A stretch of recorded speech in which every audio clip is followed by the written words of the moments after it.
going to begin today's podcast by reminding you of a few facts too often ignored by the major media, but central to any discussion of a hostage ceasefire deal between Israel and Hamas.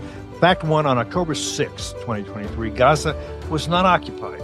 No Israelis lived there. No Israeli soldiers patrolled there. Two, Gaza was not an open-air prison. It had schools, stores, malls, libraries, hospitals, restaurants, sandy beaches. It had a border with Egypt. Three, Hamas initiated a war on October 7, 2023, by staging a pogrom, a massacre, the worst attack on Jews since the Holocaust. Hamas terrorists kidnapped men, women, children, babies to hold as hostages, knowing they could use the value Israelis place on human lives, on these lives, as an Achilles heel. Four, Hamas could have brought a halt to this war at any time. By releasing the hostages and laying down their weapons, they refused to do so. Hamas deserves the blame for every death on both sides over the past 468 days. Now, Israel and Hamas have reached an agreement for a ceasefire and the return of hostages over time in exchange for Israel halting its offensive and releasing hundreds of convicted terrorists from prisons. Many questions arise. I'm going to ask those questions of FDD Executive Director Johnathan Schanzer, who has just returned from Israel, and FDD Senior Advisor Rich Goldberg. I'm Cliff May, and I'm glad you're with us too, here on Foreign Odyssey. Well, good to see you guys. John? Good to be seen. Good to see you. Hey, look, let's start with the key provisions in the agreement just to make sure everybody's clear on what's in this deal. Rich, you want to kick us off with that? Yeah, so I think everybody's largely familiar at this point with this idea of a three-stage deal, but the details are changing in different news reports. So I'll relay the latest information that I've received. And you have the first stage of 42 days, effective immediately, starting on that first day, which we expect to be Sunday. We know that the Israeli government is deliberating. The Security Cabinet has approved. We expect the full government to approve, even though some ministers may be resigning in the process. There will be an appeals process through the Israeli Supreme Court for families impacted by the terrorists who will be released from prison. That process will ensue to hear out the appeals. Something similar happened, obviously, during the first ceasefire as well. None of those appeals were approved. They were denied, and the terrorists were let out in exchange for hostages. And I think we would expect something like that to happen again. And then whenever that process is completed, the Israelis are in a position to make the exchange. They're preparing to receive the hostages on their end. So what are the conditions here on that first starting day? There's a temporary cessation of military actions on both sides, withdrawal of the IDF forces eastward from what they're calling densely populated areas along the borders in all regions of the Gaza Strip, temporary suspension by the Israelis of any air activity, military surveillance over the Gaza Strip for 10 hours a day, 12 hours a day when hostages and prisoners are being exchanged, which is not going to be every day, which we'll talk about.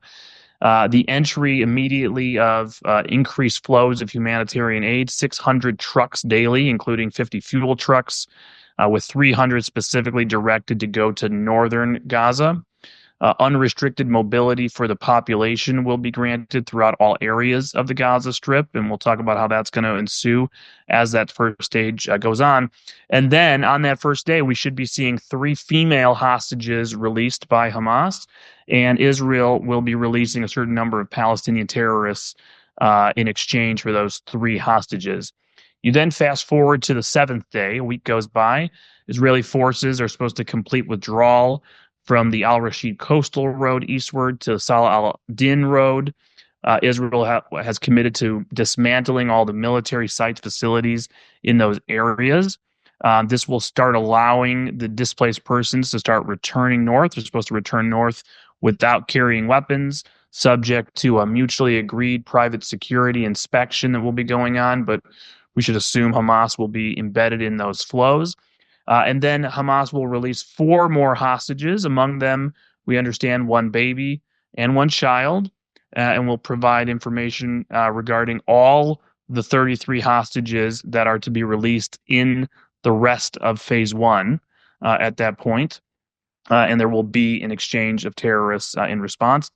16th day, there is supposed to be the beginning of the indirect negotiation on the second phase, and that's going to play a big role, and we'll probably discuss that in a little bit.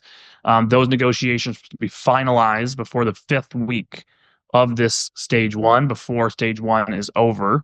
And of course, there's built-in mechanisms to continue negotiating pretty much indefinitely, potentially, as I think you heard President Biden talk about in his remarks. The 22nd day rolls around. Israeli forces are now withdrawing from the central Gaza Strip, specifically the Netzarim Road and Kuwait Square Road, eastern. So this is now allowing really the full flow of people to go north. And that's going to be the major relief valve at that point for Hamas, moving its any forces it's been trapped in the south to join north and to go south. And then between the 35th and 42nd day, after Israel has withdrawn from Netzarim, that is when Hamas is supposed to release 26 more hostages. So you see it's sort of backloaded in the deal to keep Israel moving forward on the withdrawals, adding up to 33 total in the stage. Remember, not all of them are supposed to be alive, apparently. We're going to talk about that. And of course, 98 are held hostage total. So 33 in this stage. You then move, if you move to the second stage, there's supposed to be this new 42-day period of a permanent cessation of military actions and hostilities. You then have the ensuing hostages who are alive, this being in the category of IDF males. The first categories being the women, the children, those who are sick, the elderly. The IDF males being held back to this second stage in exchange for a certain number of Palestinian terrorists and a full withdrawal of Israeli forces from the Gaza Strip entirely. And then you move into this third stage where you're supposed to have basically the war is completely over. Israeli forces have left Gaza. They're going to figure out how to exchange bodies of those who are dead, so not the living hostages, but the dead hostages and dead terrorists from the battlefield. And you start the reconstruction of Gaza that the Egyptians, the Qataris, and the UN will be overseeing, which of course sounds really horrific. But this is just reading the deals. And then the guarantors of the agreement entirely are the Qataris, the Egyptians, and the United States. And before I wrap, there's a lot of discussion of the quantities, the numbers of hostages for terrorists, and what does that look like? I mean, this is the part that makes you, if you weren't queasy already, I mean, you'll start throwing up on the side. For the 9 wounded and ill hostages that Israel is getting back, they're going to release 110 terrorists who were sentenced to life in prison for murdering Israeli civilians.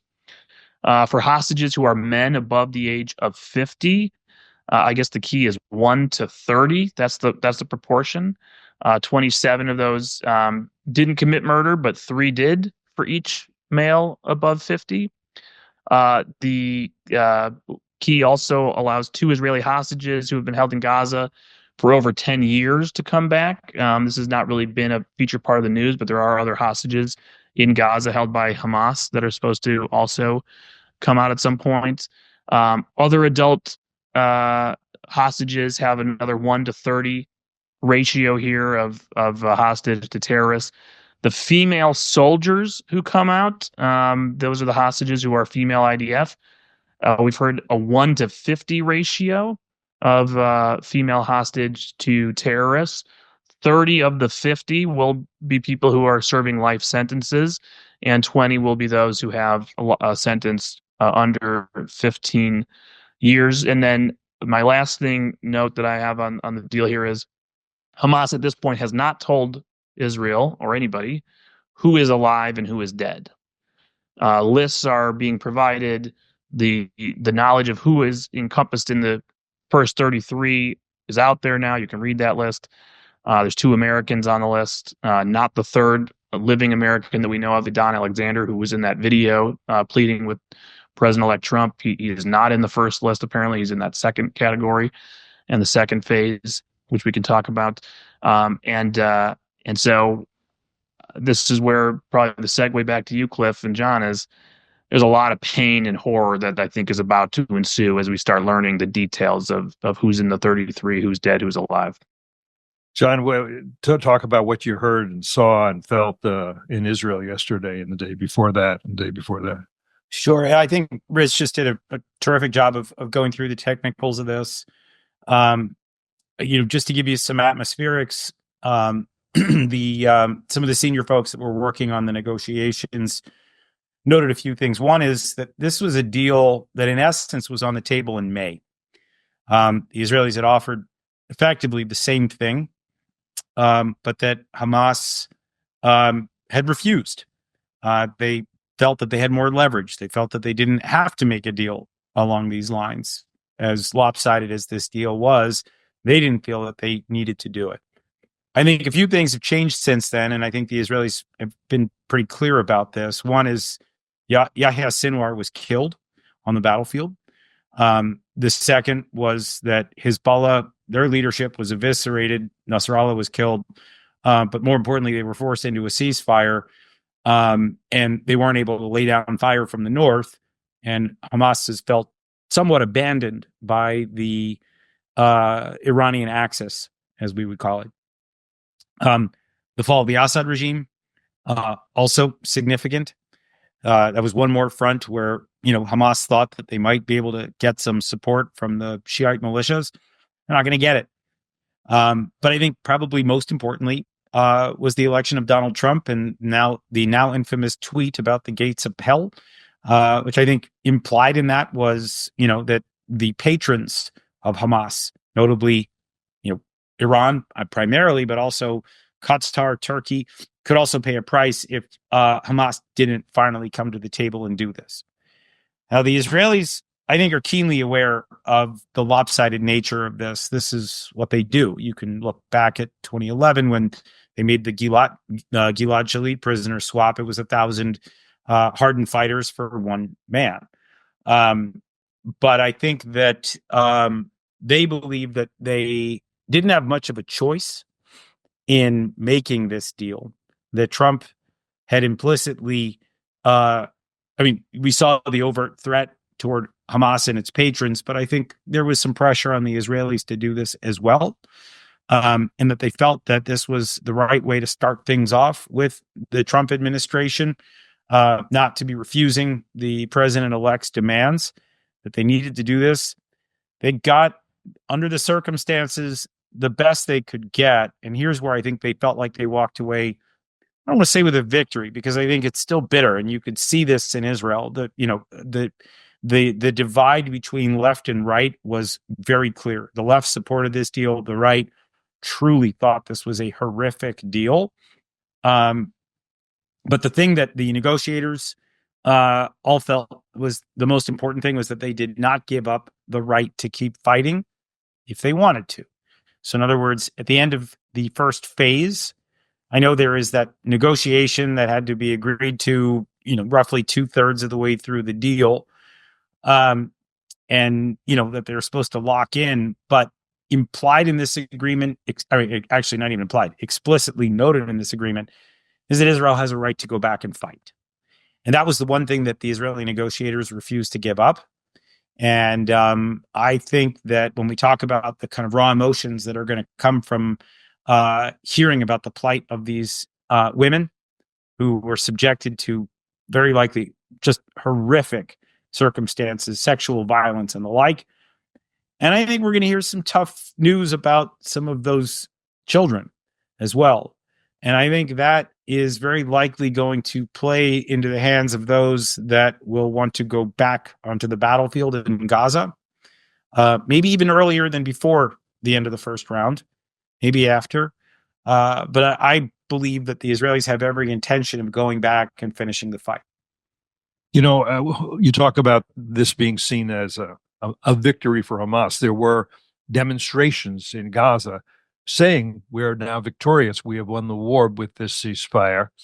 Also threatening Israel, not saying we want peace, but saying now we're going to remobilize to kill Jews, to kill Israelis. That all that was going on. Among the things that I took away from that is You wonder in all the among the campus demonstrators, those that have a reasonable IQ, does it occur to them that these are, according to them, victims of genocide who are well dressed, apparently well fed. They have cell phones and they're dancing in the streets and giving out candy to celebrate this ceasefire. When in history have victims of a genocide celebrated a victory? It didn't happen certainly in Europe in the 1940s. It certainly didn't happen in Cambodia or Rwanda, as far as I know. But I'm not sure they have the intelligence to understand that. The two things that are important. We have talked a lot, John, about the Philadelphia corridor because we believe, you and I and Rich and others, that through literally something like 200 tunnels and overland as well through that border with Egypt, that's where all the munitions or most of the munitions were coming in for Hamas over years, not being stopped in any way by Israel, so that they had lots of weapons, lots of bullets, lots of mortar, everything like that. So it seems to me very important that during a ceasefire, one thing you don't want is for Hamas to be able to rearm. If they're not to rearm, I mean, I'm sure a lot of the tunnels were destroyed, but not all. You certainly you need some policing on the Philadelphia corridor. What does the agreement allow, and what do you think will happen with that? So my understanding is that Israel is not going to give up the Philadelphia corridor. They're going to have to draw it down. And the width of the deployment, right now it's like, I don't know, 500 meters or something like that into the Gaza Strip. They're going to reduce it by a third, the width of that presence, and they're going to reduce the numbers. But they're not relinquishing it, and nor are they relinquishing any of the IDF soldiers that are going to be deployed heavily around the perimeter of Gaza. But I do think that Philadelphia corridor is going to be crucial for Israel to hold. I will say that, I asked a lot of questions about Egypt over the 4 days that I was there. Mm-hmm. And the answers varied significantly. But I will say, I don't think anyone denied that Egypt has played kind of a double game here. That, they're here, they are negotiating this deal with Israel, and they purport to be good allies of Israel. And there are things that the Israelis are still getting from the Egyptians that are hugely important. And I don't want to downplay those, but I think that Egypt has exploited Israel's goodwill. And there will come a moment, you may have noticed recently, but U.S. Congress just shifted $95 million that was supposed to go to Egypt in American aid, and they're now sending it to Lebanon, which, by the way, I'm not sure I support that either. Yeah. They're trying to help, support the capacity of the Lebanese armed forces. But really, the message was, Egypt, this is a little bit of a punishment for you. I think that was an acknowledgement from the Biden administration, from the American Congress. There is still a bill to be settled with the Egyptians. And, my hope anyway is that you see the full redeployment of IDF along Philadelphia, that eventually we begin to see, the kind of tech that is necessary to identify tunnels as they're being built or as they're being used, and that Israel can shut those down. I know that Egypt at one point was howling about, Israel's presence. You don't really hear them anymore, not publicly anyway. One gets a sense maybe that battle is over. Yeah, I mean, part of the conception that the Israelis had, you heard a lot, was that because Sisi in Egypt doesn't like the Muslim Brotherhood, doesn't like Hamas, they could kind of rely on him so that there wouldn't be literally 200 tunnels from Egypt supplying weapons to Hamas. And evidently that did happen, and that wasn't picked up. Rich, the Philadelphia corridor, that's pretty straightforward and simple, a little more complicated for people, but I think it's important strategically, is what's called the Netzarim corridor. You want to just explain what that is and what's happening with it? Yeah, the ability for the IDF over these many months to be able to operate freely and to effectively bisect Gaza into this northern Gaza, southern Gaza dynamic, and try to, by doing that, restrict the freedom of movement of Hamas fighters north to south, try to break up pockets, go after command and control in certain areas. And if you're having success in one area, there can't be redeployments, reinforcements flooding in to try to outflank you in a certain other area. So holding that corridor has been very helpful east-west to bifurcate Gaza. We've seen obviously Hamas able to reconstitute still in the northern Gaza area, where the Israelis have had to go back multiple times to certain areas as more of these guerrilla forces have popped up. So by no means should it be overstated that it's been some sort of a foolproof solution towards the military victory over Gaza, over Hamas in Gaza. But certainly, by removing Israeli forces, you make the movement of Hamas that much easier. There's no more attempts of smuggling; it's just moving things. It's not an attempt to how do we talk northern to southern Gaza. You just walk through the people flow and get your people through. So it is a big deal. There's also a political element here, which has less to do with Hamas and their movements and the symbolic view that when people move back from their displaced locations in the south back to northern Gaza, where they were evacuated from, who is governing them at that point when they come back? Who's actually in charge in these municipalities, in these camps where people are coming back to? Well, Hamas at this point believes it's Hamas. And therefore, they're going to trumpet this as a propaganda victory, that people are coming home not after an Israeli victory, but after an Israeli withdrawal with Hamas still there, and then sort of pick back up where they were and have a civil military fusion to take back control of the civilian population and then regrow their military strength, leveraging that. And if you're going to be flooding the area with fuel and with food and other humanitarian aid, they're going to take that. They're going to be in charge of that distribution. They're going to profit from it and get stronger from that as well. So there are multiple aspects in this withdrawal that create a lot of downsides for the Israelis, at least in the short term, if they don't go back in to retake the corridor. John, you mentioned that Yahya Sinwar, who is the leader, the ruler of Hamas in Gaza, did get killed by the Israelis. We believe that his brother Mohammed Sinwar is now leading, call what you will, from the tunnels.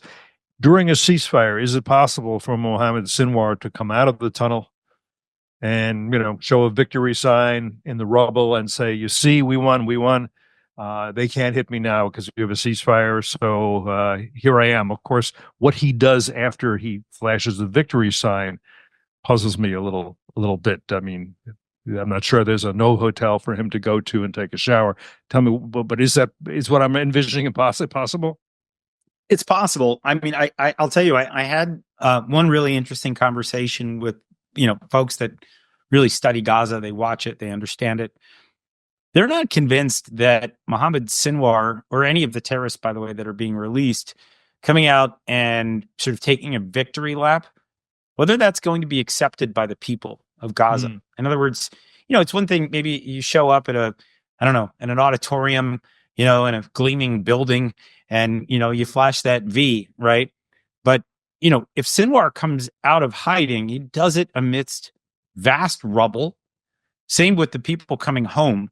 If they were released into the Gaza Strip from Israeli prisons, if they're expecting a celebration, I think they may be in for a surprise, an unpleasant one, because I think that there is really not a whole lot to be celebrating right now if you are a Gaza resident. So there is an interesting debate. Obviously, it's unknowable until someone tries it. I also think, and I posed this question and I got some interesting answers. I said, what happens if just before the deal is struck, you get intelligence on where Mohammed Sinwar is, or even right afterwards, and that he's not surrounded by hostages during this time period, which, by the way, has been the insurance policy for him. It's why the Israelis haven't taken him out, as I understand it, on more than one occasion. They knew where he was, but they wouldn't take him out because they had a dozen or a dozen and a half live Israeli hostages surrounding him, using them as human shields. So the question, really becomes, do the Israelis still abide by, the agreement while they do this? They want to win. And again, I mean, I think it's important to understand that even as they make some of these painful concessions right now, they do have this dogged determination about them. They are still in the October 8th mindset. I don't think they're willing to let opportunities go by maybe the way that they had once before. So it'll be really interesting to see, unknowable at this moment. But I don't think that Mohammed Sinwar, and by the way, he's not an elected leader of Hamas. He's not a chosen leader. He was deputized by his brother and helped him run the war. And then when his brother got killed, he just sort of picked up the war and kept running with it. He does not have the full backing, as I understand it, of the Hamas leadership. All of us have been on the border between Israel and Gaza and seen the fence, the high-tech fence that was supposed to let the Israelis know if anytime a sparrow landed on it. Since that didn't work as envisioned, I would imagine the Israelis would like to have at this point, and I think should have, a buffer zone, a demilitarized zone, wider on the Gazan side of the fence, and say there's to be nobody in this.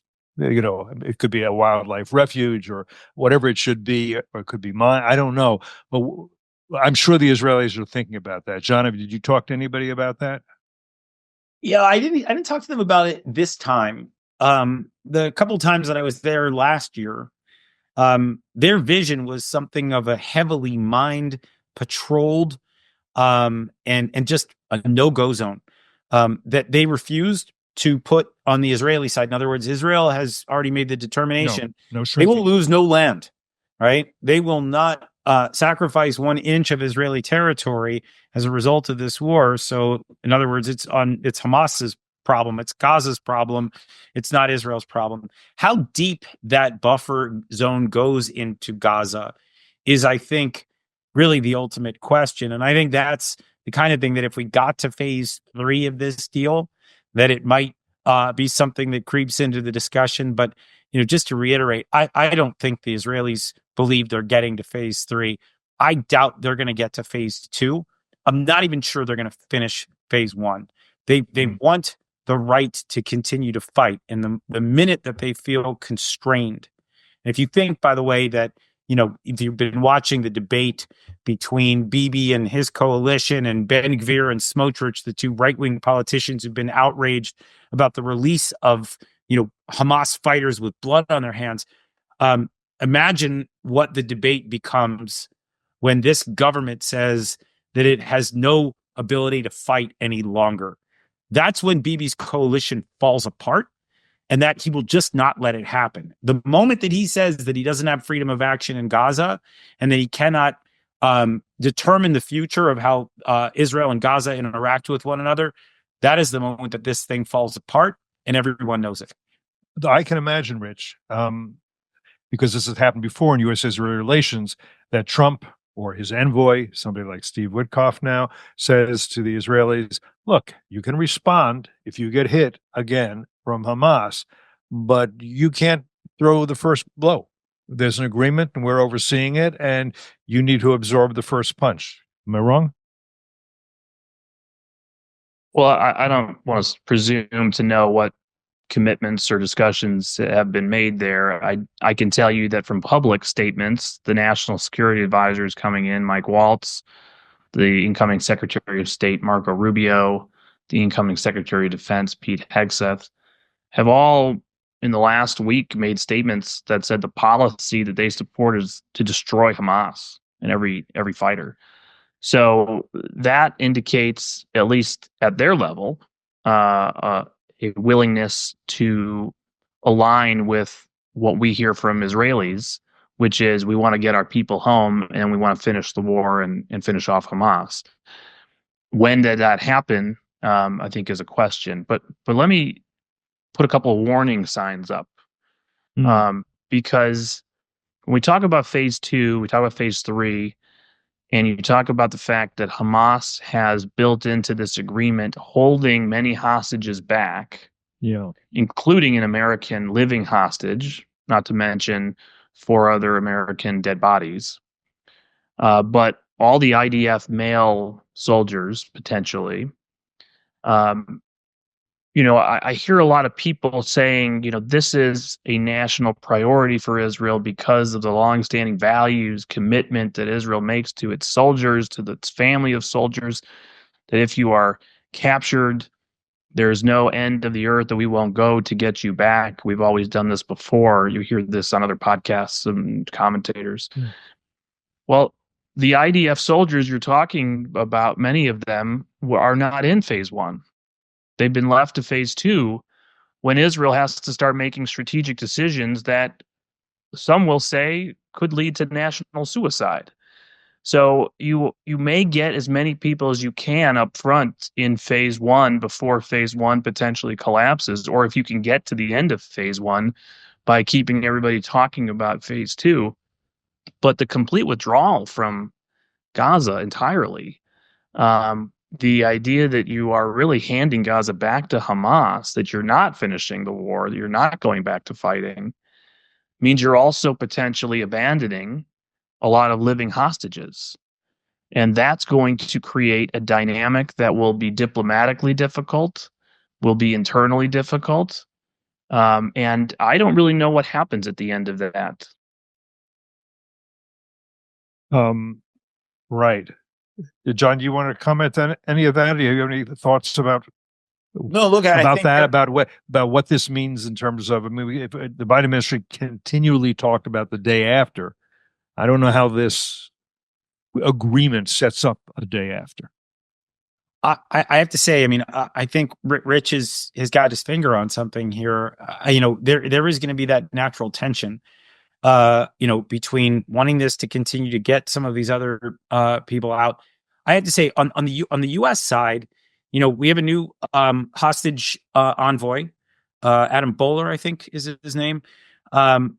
His job on day one is going to be focused on exactly like, getting these particular hostages out. And I wouldn't rule out the Trump administration pushing, squeezing, and doing everything that it can on the side to get them released while the rest of this goes on. In other words, something very separate from the deal between Israel and Hamas. But I want to stress here, I got the very distinct sense that phase one's probably all you're getting. I just don't, right? When the Israelis say that the most important thing that they got out of this was a guarantee that they didn't need to end the war, and that's the victory that they pull out of all the tough choices that they were forced to make, what that means is you're not getting to phase two, because phase two means you have a cessation in conflict. That's if I'm reading it right, if I'm thinking strategically the way that the negotiators, worked through this, that's the cutoff point. It may be a week before, right? I think it was at 5 weeks, Rich, if I'm not mistaken, in the technical part of the negotiations. But it may be that this whole thing collapses at 5 weeks. And I'll just tell you the other maybe positive thing that comes out of this. And I heard this from one of the negotiators. It was really interesting.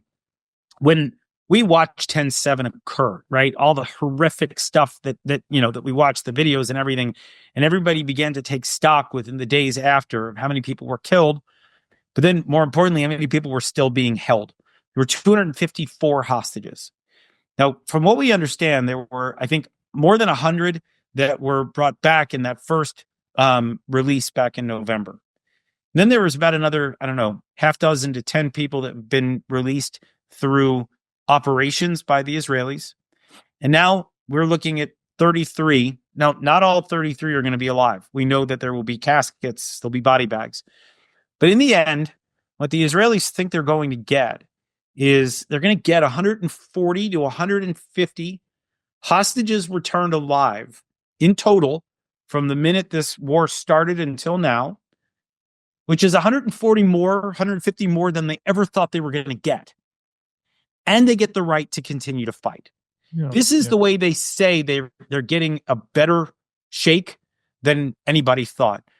At the same time, though, they're giving up 1,000 fighters with blood on their hands, and they've set the precedent yet again for more of this. Right? Hamas knows that they can kidnap more and get more in return. Where did the terrorists that are being released?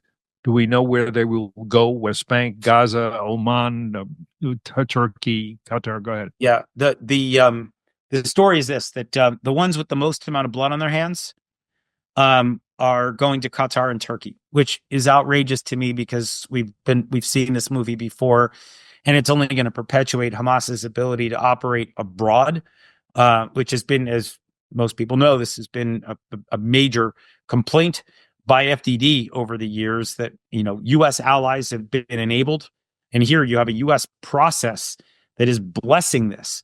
And it's outrageous that this would be something that the United States would say, yeah, go ahead, senior terrorists abroad that can continue to operate. Then you have those that were caught in the West Bank that are lesser terrorists, go to the West Bank. Those that were caught in Gaza are released to Gaza.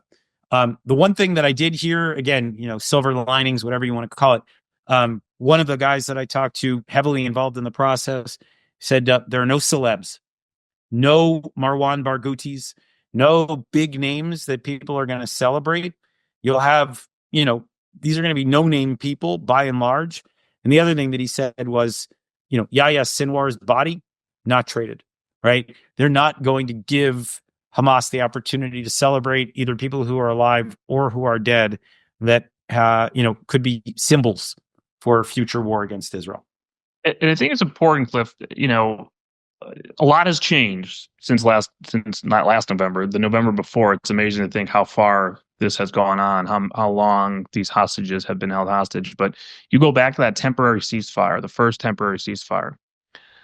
I'll speak for myself. I think many people were very concerned with the terms, did not believe that there would be the political will to turn the war back on, that there would be just a momentum to keep the ceasefire, keep hostages coming out. And of course, it was not the Israelis that cut off that process. It was Hamas that cut off that process by just, because they could have kept extending it day by day with lists and exchanges. And Hamas just decided not to send a list.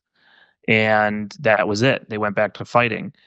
And so when I think about the dynamic now, and they've backloaded many of the 33, I think 23, something like that of the 33 don't come out until that last week, which, by the way, is when second phase is supposed to be completed by.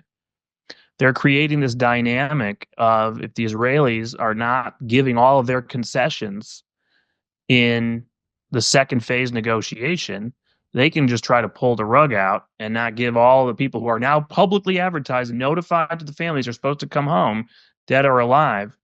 They'll just say, well, we're not going forward here. You haven't held up your end of the bargain. So this is going to be very, very difficult, but this is a terrorist organization. Maybe we should level set and really should go back to the beginning of this and remind people of this.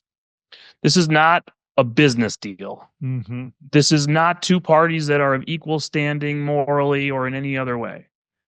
This is a democracy that has been forced to the table to negotiate with the brutal, evil terrorist organization that did everything we have seen on video and in person for those who have borne witness on October 7th and every day since. And so do not believe they are not capable of doing horrible things in the process, where supposedly someone is supposed to be alive, but is no longer alive when it comes time to hand over the person on a list. I'm afraid of that, and I hope we're watching for that, detecting it in intelligence channels if possible, that we don't know if somebody's alive today. They have executed hostages already. And I hope to God that does not happen. But my goodness, if they play tricks like that, if they do things like that, it should be holy hell brought down on them and every sponsor immediately. I'm going to ask one more question that I think is important to know a little bit more about, and then I'll close out. I'll let you have any closing thoughts, make any points that I didn't bring up that we should. And that is, I just wanted to dig down a little bit deeper, John, on Qatar. Two things. One is that I think you think that the Biden administration made a big mistake early on awarding Qatar the designation, the distinction of being a major non-NATO ally before they had done anything to earn that. And then when this happened right after October 7th, it seemed to me the U.S. should be turning to the Qataris and saying, you host, you support, you fund Hamas, you have Hamas leaders here. Those Hamas leaders either give the order to release the hostages immediately, or you put them in handcuffs, and you can try them there, or you can send them to us for trial. But one way or another, they're going to be held accountable because they're Hamas leaders. Wasn't done. Steve Witkoff, the envoy for Trump, was rather praiseworthy of Qatar. Maybe they helped with this, maybe in ways that went further than I know. I just want to get a few thoughts from you, John, and if you want to, Rich, on Qatar, because I think we need to think hard and study hard about Qatar, who they are, who this regime is, what it represents, what it's doing in the Middle East and the world, and our American relations with this regime. I have serious questions about that. Yeah, I've got serious questions too. And by the way, I think we should just know, you mentioned Steve Witkoff, the president's envoy for Middle East negotiations, primarily for the Abraham Accords. Really fascinating. And I don't know if we've ever seen this before. Before his job started, he was in Doha this past week. He was actually there working hand in glove with the Biden administration on this.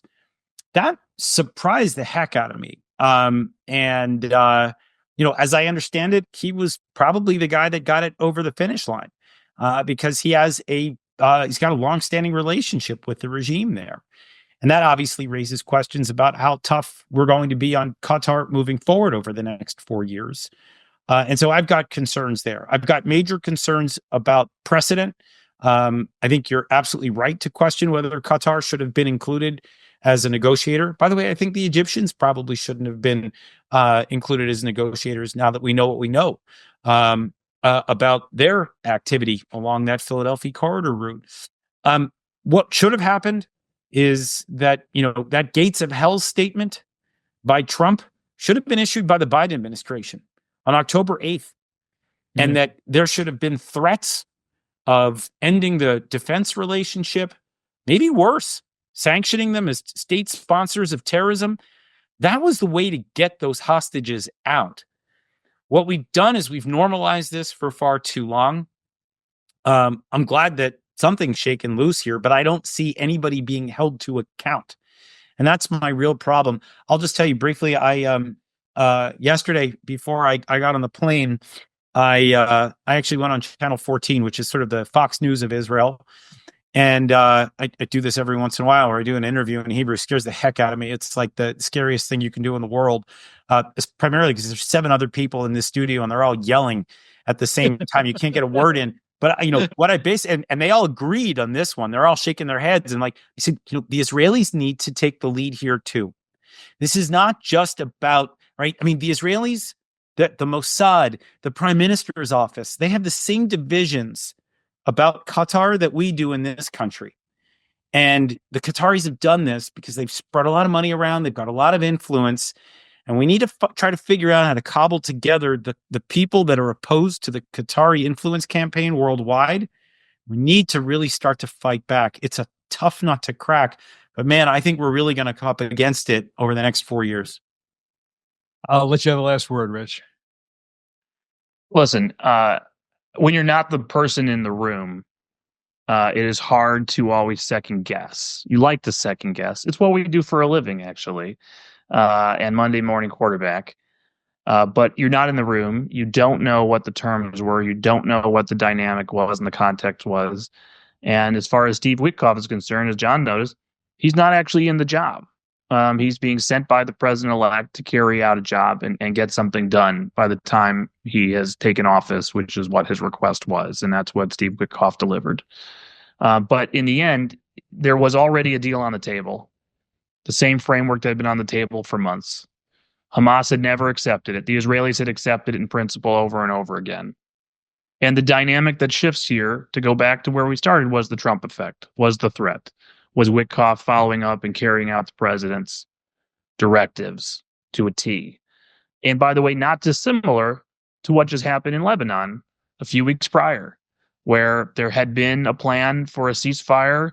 And Amos Hochstein had been running around back and forth between Jerusalem and Beirut for months and months and months with a pretty similar state of play, similar terms, and Israeli military victory. And then Donald Trump's election suddenly delivered it in pretty much the same framework that had been discussed over many months. So there is this Trump effect that you've heard Congressman Waltz talk about and others. As far as the Qataris going forward, I think people know where I stand. Go back to October 31st, 2023. Wall Street Journal had an op-ed called "Time for an Ultimatum to Qatar." I believe that we could have ended this much sooner had we gotten tough with the Qataris. They're their lawyer for Hamas. They're not a third party. They are the lawyer for the mob that you're dealing with. And we've never done it. And we were always told along the way from those who had a different perspective that we need the Qataris. So long as there's no ceasefire, there's no hostage deal, we need the Qataris. We will then proceed to the next stage of telling them to close down operations, to end their support for Hamas. But for now, whether we think it was a mistake or the right thing in the past is the past. We need them. We'll deal with that afterwards. Here we are. There is a deal. If you were in that camp and you were telling me for months that we needed the Qataris, and after there's a deal, we will then tell the Qataris to shut down their support for Hamas, let's see that happen. How is that going to happen, by the way, when under the deal, they're the ones providing safe harbor to the hardened terrorists that we've just talked about? And by the way, the same goes for Turkey. So I think we have some big challenges ahead. And if we're just going to accept a permanent status quo of Hamas being a state sponsor, of Qatar being a state sponsor of Hamas under terms of deals, that's ludicrous. Well, it's a terrible situation, but maybe it's an improving situation in a number of ways. To get some hostages back alive, a ceasefire gives the Israelis perhaps some rest, and no one should confuse a ceasefire with peace. Those are two very different concepts. Rich, thanks for being here with us today. Thanks, John. And thanks to all of you who have been with us for this conversation here today on Foreign Policy.